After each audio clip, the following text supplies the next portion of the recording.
Hello everyone, welcome back to TMS Volvo in Coventry. It's a very exciting day for us here in the dealership, and I would be very pleased to say, meet the Volvo EX30. Now look at that.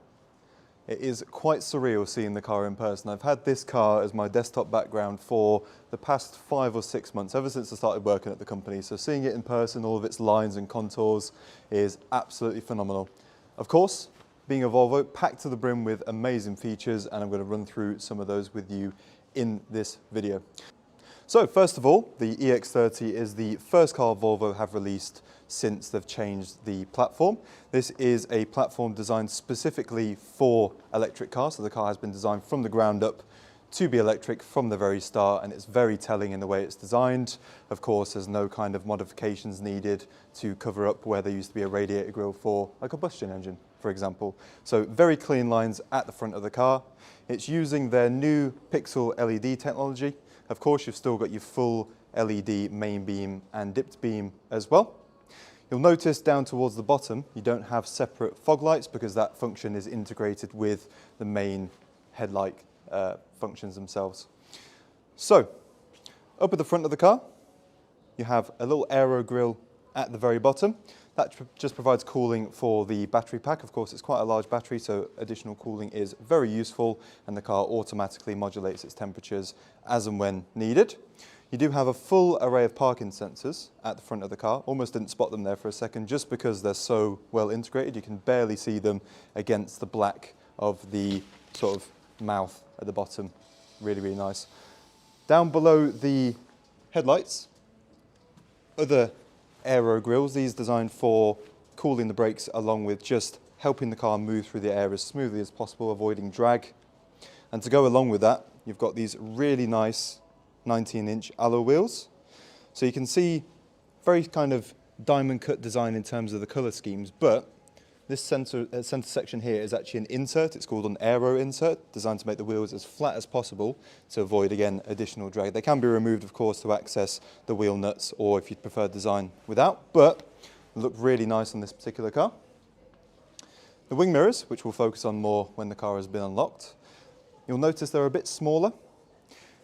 Basically, rather than having a big frame around the outside edge of the glass meets up pretty much where the edge of the wing mirror is, and that again allows them to reduce the size, reduce the induced drag caused by having large sort of ears sticking out the side of the car. So really, really nice, and the car does have bliss on it as well, which is the blind spot warning system.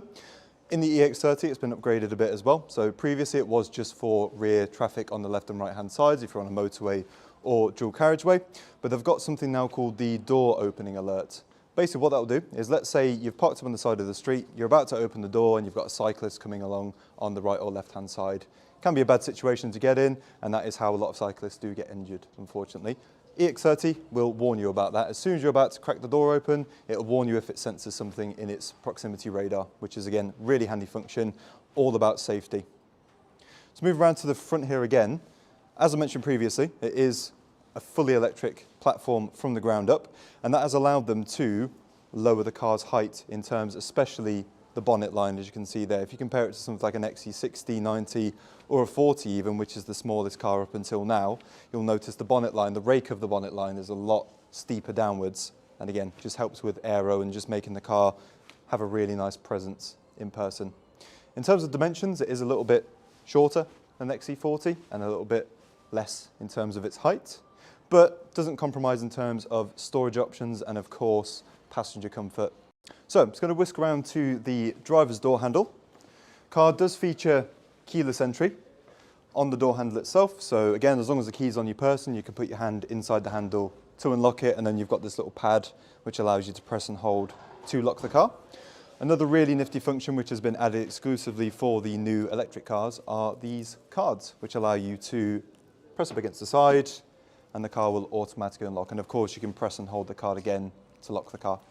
You see you've got these really nice welcoming lights that beam down from the wing mirrors themselves. And if you come around to the side, you'll probably get a much better angle in terms of how the glass section of the wing mirror looks. You can see just how flush it is and just how closed in it is compared to standard cars that have quite a big sort of area around the wing mirror itself. So, as I open the door, There you go. Have a good look inside this glorious interior. So, this particular car has the pine. Of course, would be remiss of me not to mention the amazing moss yellow of the outside of the car, but that's of course been very obvious on video. It's even more striking in person and even better in direct sunlight. Showroom lighting never does colours justification, but it still looks really, really nice. You can see EX30 with pride on the side of the dashboard there, and you'll see first and foremost change in the design of the steering wheel. So again, cramp things down a little bit, so a lot of the time you don't need that top space. I'm glad they haven't done the sort of Tesla yoke situation where you have to kind of wrangle it to get it to make sharp turns. You've still got a nice area you can grip if you want to do a full lock turn, for example. But it's been squashed down a little bit just to provide easier visibility in terms of the windscreen. There are a few buttons on the steering wheel itself, of course, and the stalks on either side, but I'll cover those when we hop inside the car and show you, of course, the center screen, which is absolutely massive and full of functions. But in terms of the little area here, there isn't actually a digital or analog display for things like your speed and things like that. Reason being is that works absolutely fine just being on the center screen to the left of where you're looking. You can just sort of see it out of your periphery, and of course the car does have functions built in which will limit the speed anyway to avoid you going over what is the indicated speed limit on the road. So you wouldn't have to worry necessarily about your speed as much in this car because the car will limit you automatically. But in front of the driver, instead of that, you have a module which forms part of the driver understanding system. Very high-tech stuff. It uses the very similar technology to your iPhone if you've used Face ID in the past, LiDAR, where it scans your face, learns your facial geometry, and then if you get in the car and it detects that you're intoxicated, or if you're very tired or ill even, the car can alert you to that, which is very handy. So even if you're not aware that you have a cold and you might be not in the best position to drive, the car will alert you and make sure that you are fully versed in what you're about to do, basically. Moving on to the back seats. Like I mentioned, doesn't compromise in terms of rear passenger comfort, still plenty of leg room for rear passengers. As you can see on the doors themselves, the handles are this really nice sort of pull design, really nice and sturdy, and of course the materials, again, being a Volvo, all premium materials and all absolutely fantastic in terms of the fit and finish in the car itself. Moving around to the back, of course you've got the letters for Volvo, again displayed with pride on the back of the car. You've got the really nice taillight design. One thing I haven't been able to show you is that when you have the keys on your person and you walk up to the car when it's locked, it will actually play a little animation of the lights sort of waking up and bringing the car to life along with the front lights. Now the button to release the boot is a little bit obscure because it's not underneath here. Of course you can do it from the function screen in the car, but when you're outside the car you just click this button right here and you've got this nice smooth open, just like so. And there you go.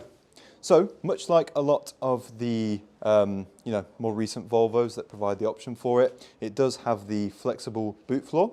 So at the moment, it's in the down position, its lowest position, but you can lift it up and have it resting on these points here to have a nice flat boot floor. But the deeper space, of course, allows you to store larger items.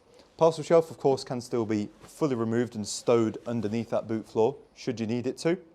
And you can see here you've got these nice redesigned connectors for actually plugging the car into charging stations. The car itself is of course fully ready for DC fast charging up to 150 kilowatts, which is really, really good, charges the car really fast. But a lot of charging stations are still using the mode where you plug the car into the station as opposed to the station into your car. So you've got the cable for that should you need it, which is nice. When you want to close the boot, simple button up here, give it a click and the boot comes down. Of course, being a Volvo, safety in mind, as soon as the boot hits something, it's very sensitive, which means that it's not going to injure you should it come down on your head, shoulder, back, whatever it might be. And you can see it does a really nice soft close there. Perfect. So what I'm going to do now is I'm going to hop in the driver's seat. We'll have a full run through of some of the features on the interior and then we'll close out from there. So, as I mentioned previously, you've got a nice array of controls on the steering wheel itself. If you are currently a Volvo driver, the layout of these buttons will be pretty familiar to you because there are a lot of very similar functionality built into these, but the operation themselves is ever so slightly different. So the actual pads themselves do sort of click in and out, as you can see, but the car will only respond to a button press if you're actually pressing that button whilst it clicks in. So for example, you've got volume up along with the OK function there, volume down, track or station forwards and backwards on the left and right hand sides here, and then you've got the microphone button for activating the Google Assistant built into the car. So the way you turn the volume up is you just rest your thumb on there and then actually click the button in, and you can see on the screen itself the volume is going up and down as I'm pressing those, but if I press it without doing that, it doesn't budge. And that just helps you avoid accidental button presses whilst you're driving down the road, which is really nice. So in terms of the voice assistant, that is accessed just with the button on the right side of the steering wheel over here. Google Assistant, of course, useful as ever. All you have to do is click the button in and say what you want the car to do. So that applies, of course, for things like your navigation, your media, such as your radio stations / Spotify, for example. You can use it for your climate controls and some of the various functions on the car. But because it's Google, you can also ask it more general questions should you need to know something. So for example, you could ask it to find you a charging station, a restaurant, a supermarket or a cafe, but also tell me a joke. A bit of silliness coming right up. Which computer sings the best? Adele. Terrible. And you can also ask it general questions about things like the weather, and you don't even have to press the button to do so. So it's got two key phrases built in. You've got, OK Google, what's the weather like in Coventry today? Today in Coventry, it'll be partly cloudy, with a forecast high of 11 and a low of 4. Currently it's 11 degrees and mostly cloudy. So there you go, provides all the information you could need to know. And also you've got, hey Google, how many feet are in a mile? 1 mile is equivalent to 5,280 feet. So fully hands-free way of interacting with the system, and of course getting answers to questions that you might have whilst you're driving down your road. I know that I certainly come up with random questions in my head or think to myself, well, how many feet are in a mile? And you can just ask the car and it'll find out for you, which is really nice. Cool. So on the left-hand side of the steering wheel, you do have your cruise. This car does feature pilot assist as well as adaptive cruise control. There are a couple of other functions that are built in now, which is lane keep assistant, which will basically aid you in changing lanes, which is really handy. When you want to actually activate, you just press the center button in, or sorry, this button on the side here, and it changes the mode as displayed up in the top of the screen there as well. So you can see there, that's pilot assist mode, and that's standard cruise control mode right there. The way you'd set is you press this button in like that. Of course, it's not available because we're not in motion, but you press the button in and it would set the speed automatically, and you can use the plus and minus to adjust the speed accordingly.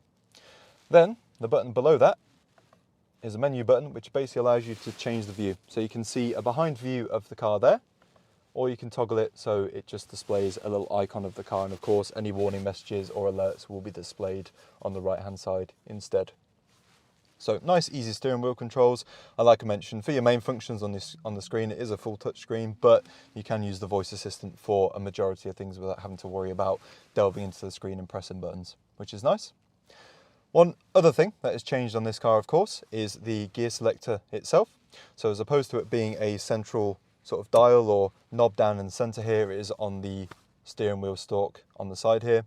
Very simple to operate. All you have to do is put your foot on the brake and then you just push down for drive, for example.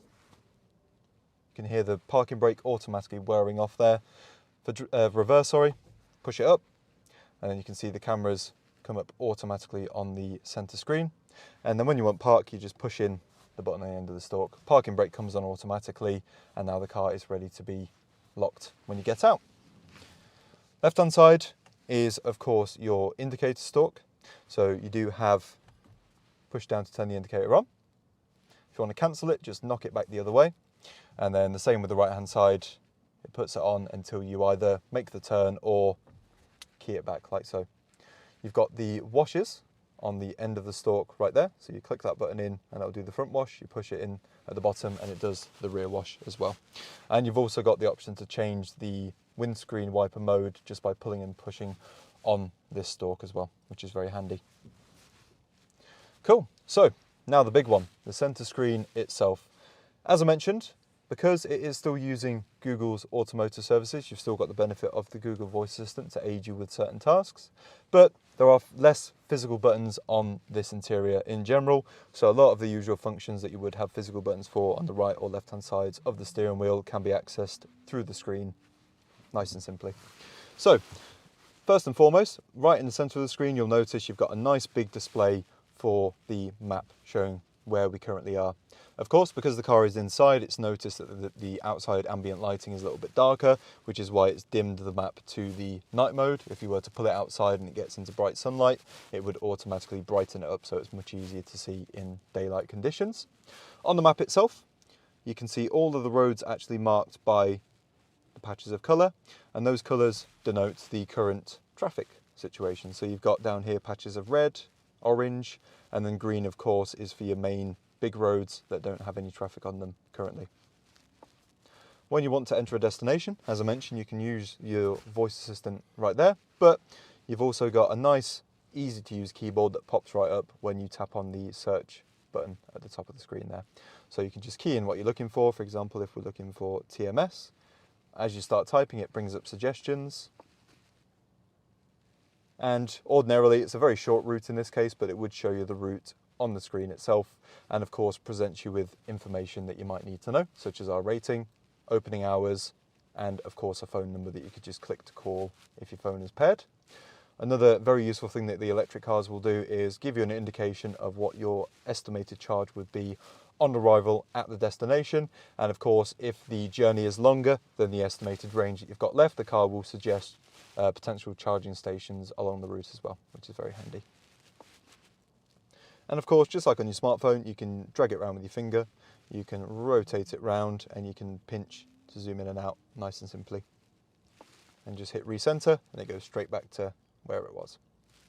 Okay, along the bottom down here, you've got various different functions, so you can directly access the radio, the user's manual, which is very handy, and YouTube, assuming of course the car is stationary.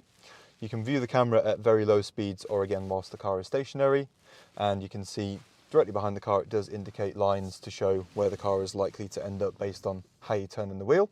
And the car does have radar sensors built in as well, so as opposed to it just giving you audible beeps, it still does that of course, but as opposed to just the audible beeps by themselves, it also gives you an estimation for how far away objects might be. So for example, if you were pulling backwards into a tight space, it would actually count down how many inches it is until you might be too close to the object behind, which is really nice, and the same with the front of course.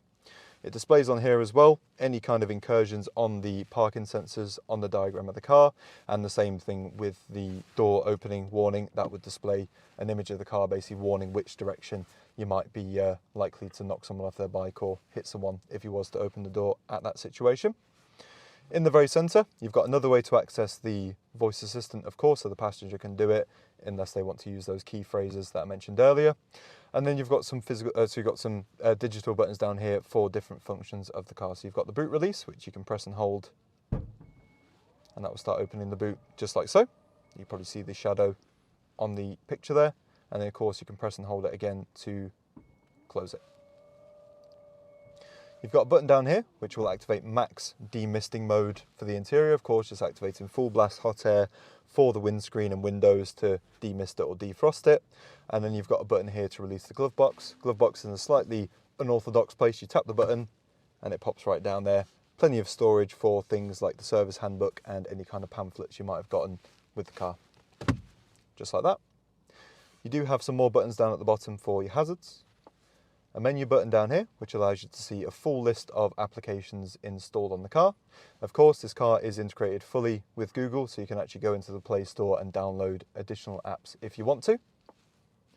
You've got some different settings down here for your seats, your climate controls, and a volume slider should you want to manually adjust it using the screen as opposed to the up and down buttons on the steering wheel.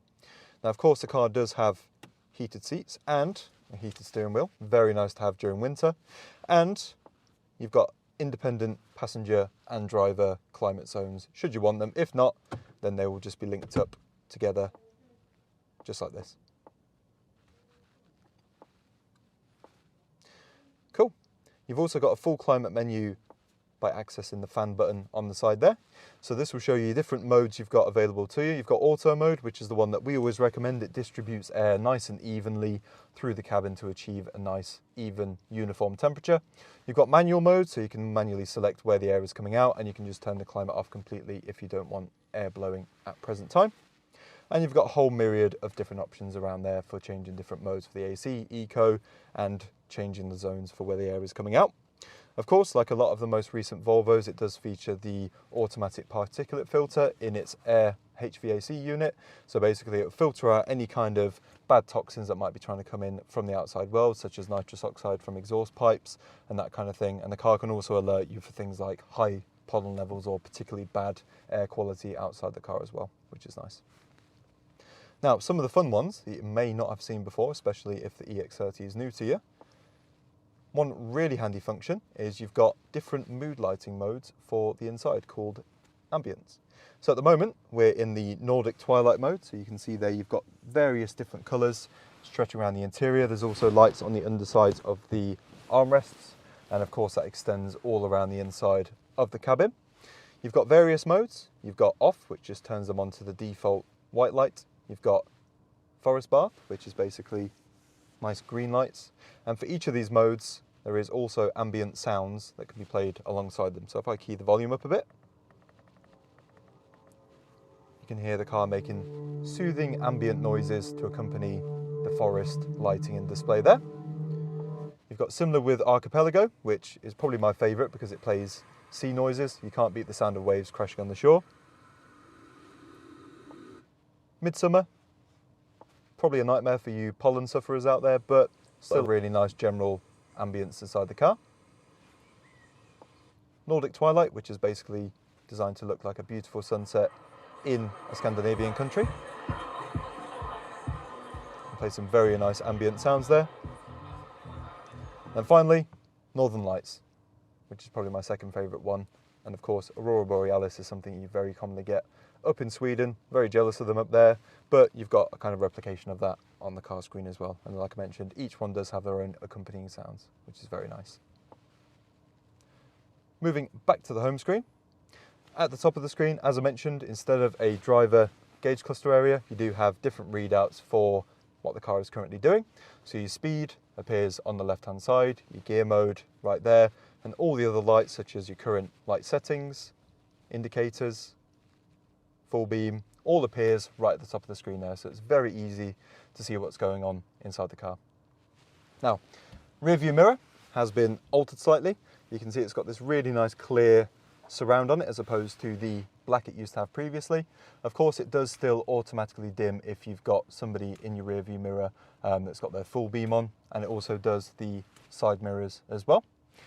And then you can see at the top here, you've of course got controls for the interior lights, but you've also got some buttons for things like defrosting, so you don't have to wait for the screen to wake up to be able to defrost the car. And you've also got another place to access the hazard light switch. Now, the SOS and on-call buttons are features that Volvo pioneered, and they're absolutely fantastic should you ever acquire them, which hopefully you wouldn't. SOS for emergency situations, whether that be medical or an accident. The car, of course, does have sensors built in, so if you've been involved in an accident, the airbags go off, and if you don't get out the car within a certain length of time, it will automatically forward a call through to the emergency services to make sure that you're getting the assistance you might need. And then you've got the on-call button there, which allows you to call Volvo for any kind of direct support, for a breakdown, for instance, or even if you just wanted to book in your service with your local dealer, press and hold the button, and you're speaking to Volvo, which is very nice. In terms of the interior, you can see the colour scheme follows on from the more modern Volvos and of course the R designs of latter years.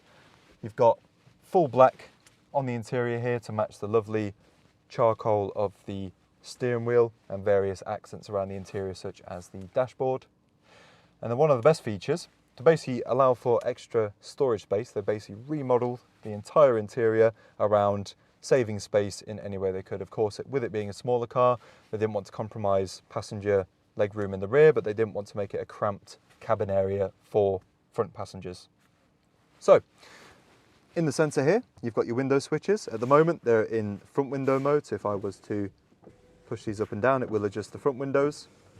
If you want to toggle them to the rear windows, just tap rear, and now that's doing the rear windows. And you can tap it to toggle it back off. You've also got lock and unlock switches, and a really nifty feature is built in to the armrest here. Push this in on the end, and it pops out two very nice, convenient cup holders. If you push it in, it will stop halfway to allow for a single cup holder, or completely out of the way like that. In the centre here, you've got two wireless charging pads next to each other, so you can rest your phones there and automatically charge. And then you've got even more storage built in underneath this little flap in the centre. You can see you've got storage in there, and also two USB Type-C power outlets, so you can plug phones in and charge them should you want to, as opposed to doing it wirelessly. So lots of really nice smart solutions inside this car, absolutely fantastic in terms of the feature set. In all honesty, that's pretty much only scratching the surface, because of course you've got the driving experience as well, which none of us have been fortunate enough to experience yet, but we've been told it's absolutely phenomenal. So as soon as we get the go ahead, we'll be making sure to let people know to come into the dealership, book in for a test drive, and of course we'll be happy to answer any questions you might have when you get here. But yeah, if there's anything else you want to know, feel free to give us a call here at the dealership. Our number is 024 76 30 3132, and we'll look forward to taking your inquiry on the EX30 very soon. Take care.